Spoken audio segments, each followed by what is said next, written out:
todos, bienvenidos a este nuevo curso donde vamos a trabajar algunos conceptos muy básicos de lo que son circuitos eléctricos. Vamos a iniciar por algo sencillo como la ley de Ohm. La ley de Ohm es la que nos permite ver la relación de voltaje y corriente que hay en una resistencia o en una carga. Voy a colocar aquí un triángulo que es lo que vamos a llamar el triángulo de Ohm, donde colocamos voltaje, corriente y resistencia. Y podemos decir que vamos a tener tres fórmulas en esto, donde decimos que el voltaje es igual a la corriente por la resistencia. Fijémonos que el voltaje está acá arriba y nuestra relación aquí corriente por resistencia en el mismo espacio, corriente por resistencia. Podemos sacar también la fórmula de la corriente, donde decimos que la corriente es igual al voltaje que está acá arriba sobre la resistencia. Voltaje sobre resistencia. Y asimismo resistencia que vamos a tener, que sería voltaje sobre corriente. Perfecto. Pero ¿qué es cada una de estas variables? ¿Qué es el voltaje? ¿Qué es la corriente? ¿Y qué es la resistencia? Miremoslo con un ejemplo muy sencillo. Cuando yo tengo unos tanques, vamos a suponer unos tanques de agua. Por favor hagan acto de fe que están súper bonitos. Entonces tenemos aquí y vamos a tener una válvula. Cuando yo abra esta llave, esta válvula que está aquí, ella nos va a permitir pasar el agua de un lado a otro. Entonces tenemos aquí este tanque y este tanque va a estar lleno de agua. Entonces todo esto es agua, todo, hasta aquí porque la llave está cerrada. Este tanque de acá, vamos a decir tanque 1 y aquí el tanque 2. Este tanque 2 está totalmente vacío. ¿Hasta cuándo? Hasta que yo modifique esta resistencia. En este paso, en este momento aquí, esta resistencia, voy a colocar esto en rojo. Esta llave que está aquí es la resistencia y es tan grande esa resistencia que no permite el flujo de agua hacia el siguiente tanque. Entonces miremos, este nivel que yo tengo aquí, este nivel corresponde al voltaje. Es la fuerza, todo este voltaje es la fuerza con la que va a producirse un flujo. Entonces vamos a suponer que yo tengo aquí 50 volts. Sería prácticamente lo mismo que yo dijera que tuviera aquí 50 litros. Algo así más o menos es la analogía. También podemos decir que cuando yo abro esta llave, cuando yo voy a variar esta llave de aquí y la voy a abrir, voy a permitir un flujo. Entonces, prácticamente una resistencia, la estamos viendo en este momento como algo así. Aquí viene todo el flujo de agua en este caso.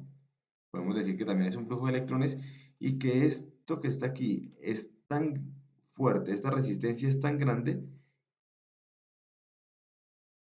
que se opone al paso total de electrones. Pero nosotros empezamos a abrir la llave, de manera que vamos a tener un espacio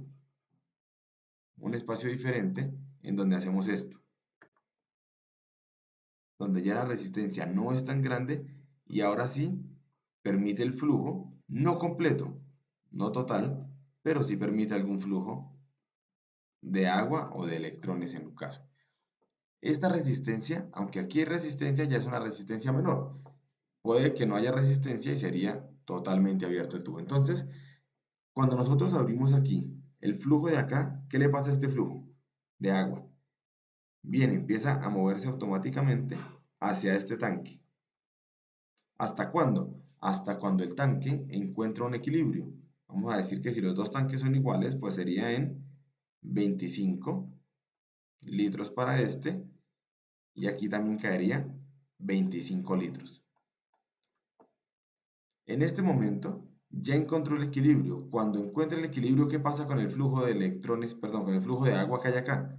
Pues ese flujo ya viene aquí y este viene aquí y se encuentran y así ya no haya resistencia, ya no hay flujo de electrones, o sea, ya no existe ningún flujo. Ese flujo solo existe cuando ¿qué?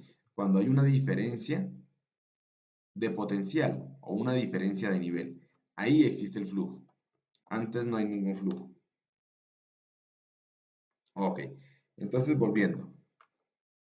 Vamos a decir que este ya no está acá. Ya cayó. Y como ya cayó, como ya cayó ese flujo ahí, tenemos los dos equilibrados a 25 y nos damos cuenta que no hay ningún flujo hacia ninguno de los lados porque encontró un equilibrio. Ese equilibrio es muy importante, es un equilibrio de potencial. Entonces miremos algo, miremos un circuito eléctrico ahora.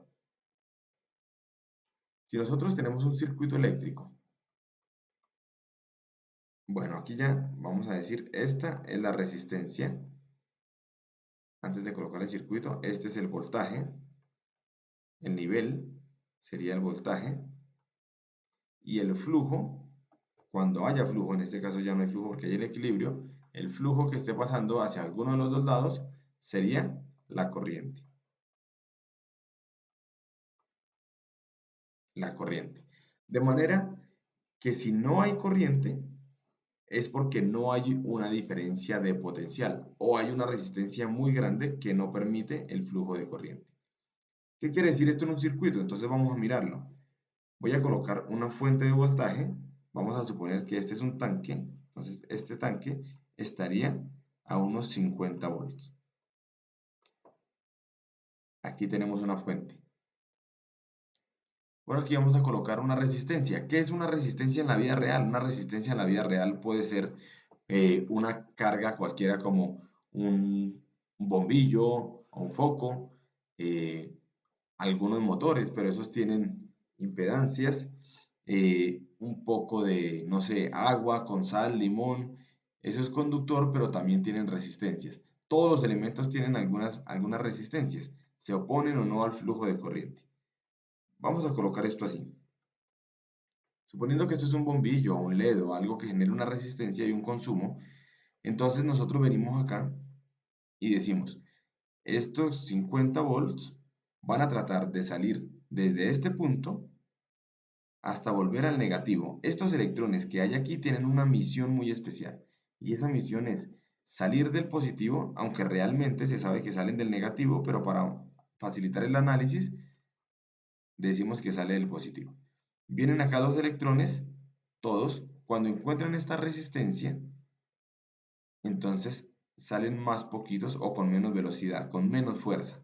Yo lo voy a colocar acá con una línea punteada, simulando que están con menos fuerza, hasta que lleguen acá, al negativo.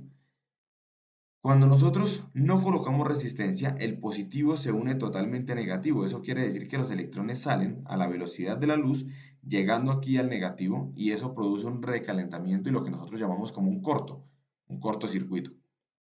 Entonces, para eso colocamos resistencias. Estas resistencias se oponen a este flujo y hace que lleguen de manera más lenta al negativo. Aquí tenemos una ley de Ohm. Necesitamos saber a qué velocidad van ellos. ¿Cuál es la velocidad de estos electrones? Aquí, entonces vamos a decir que la velocidad de estos electrones sería, según la ley de Ohm, la corriente sería igual al voltaje, que serían 50 volts, sobre la resistencia, que en este caso la resistencia sería, no sabemos, vamos a colocarle una resistencia de 10 para que nos quede fácil. 50 volts, 10 ohms, ya ahorita les coloco las unidades de todo, 50 volts, 10 ohms, y esto sería igual a 5. ¿A 5 qué? A 5 amperes. ¿Listo? O amperios, como normalmente le dicen. 5 volts, 10 ohms, 5 amperes. Quiere decir que aquí tenemos un flujo de 5 amperes en este circuito. Si esto que está aquí es una fuente de voltaje, es decir, una fuente como la de laboratorio, que está conectada a la corriente, esa carga prácticamente es infinita. Estos 50 volts nunca van a bajar, nunca van a disminuir, porque la fuente le está dando y está pidiendo todo a la subestación, a la energía que le llega al laboratorio o a la casa. Mientras que si esto es un banco de baterías, imaginémonos que son baterías como las de carro o baterías como las que tenemos de controles, esas baterías, a medida que esta resistencia va consumiendo ese voltaje, pues se va disminuyendo hasta que acabe con el consumo total. Es decir, en esta analogía que acabo de hacer, si esto es un tanque de agua, vamos a suponer que aquí le está llegando agua de la calle constantemente, de manera que si yo abro esto totalmente y el flujo de corriente, perdón, el flujo de agua empieza a irse hacia otro tanque, mientras, vamos a suponer que aquí tiene una salida de agua también para que se vea, listo. Mientras le esté llegando de aquí, pues esto nunca va a caer, no importa lo que se consuma, esto no va a caer. Ahora, en caso contrario, si esto no tiene entrada de agua externa, sino que simplemente es un tanque que tenía 50 litros, a medida que el agua se va yendo, esto va disminuyendo y va disminuyendo hasta que llega a cero. Lo mismo pasa con esto, va disminuyendo hasta que llega a 0 volts. Si es una batería, si es una fuente, siempre seguirá con los 50. Listo. Vamos a mirar entonces las unidades que tenemos para corriente, voltaje. Aquí tenemos que para corrientes las vamos a trabajar con ampere. Listo. Y las unidades son A mayúscula. Voltaje lo vamos a trabajar con volts y también con una B mayúscula. Y la resistencia, que es R, la vamos a trabajar con ohms. Listo. Y aquí tenemos un omega griego. Listo, estas son las tres unidades que vamos a empezar a trabajar en la ley de Ohm. Espero pues que haya quedado entendido esta partecita, muy sencilla, muy fácil. Nos vemos en el siguiente video donde vamos a trabajar las leyes de Kirchhoff.